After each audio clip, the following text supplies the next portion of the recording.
My name is Justin Hoeppner. I'm a wave photographer, and if you're looking to get into shooting seascapes, ocean, or waves, I'm going to give you 5 tips to help get you started.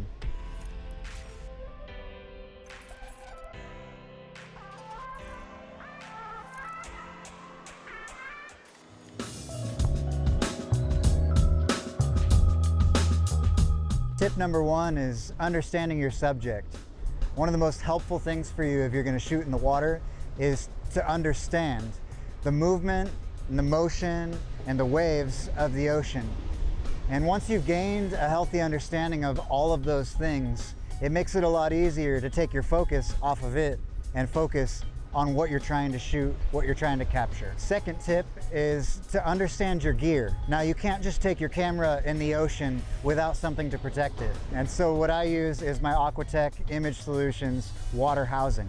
My camera goes inside, I latch the back door, and I go in the ocean, and I can shoot all day without worrying about my camera. The second thing is understanding how you want to frame a shot when you're in the ocean. Most of us who shoot waves shoot from a fisheye, which could be about 10 millimeters, all the way up to about 70 or 85 millimeters on the medium telephoto size.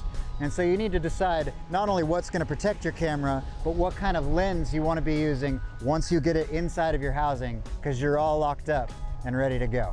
Tip number 3, before you get in the ocean, it's always good to think through what kind of shots you want to get. For me, the question is to freeze or not to freeze.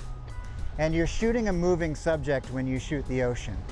If you're shooting waves, getting your shutter speed at around 1/1000th of a second will be enough to freeze the wave in motion. If you want to add some blur for some artistic flair or spice, which is my favorite way to shoot, then you can slow your shutter down all the way to about 1/13th of a second and still shoot handheld while you're panning with a breaking wave to create a stationary image that is filled with motion. Tip number 4 is to think through the depth of field of the images that you're going to be creating in the ocean. If you arrive at the beach and you see that there's an incredible sunset or an incredible cloudscape behind the subject of your waves, then you're going to want to bump up your aperture to say 7.1 or even f11 so that the background has a lot more detail, as does your subject, and it creates a more dynamic image.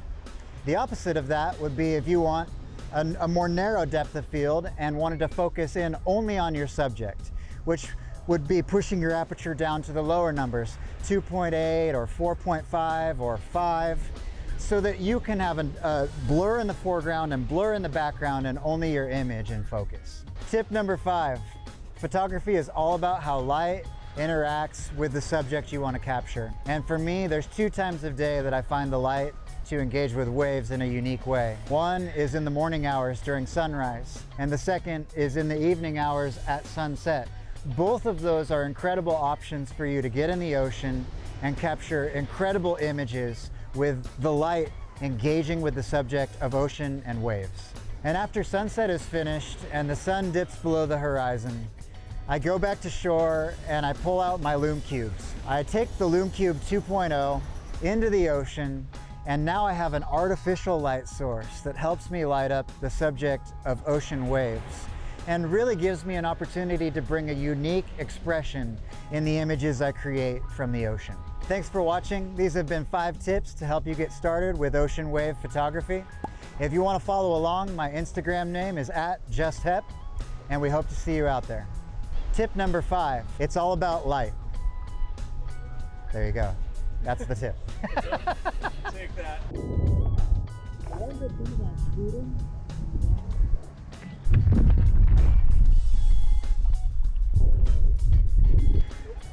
Ah, he's running from the bees!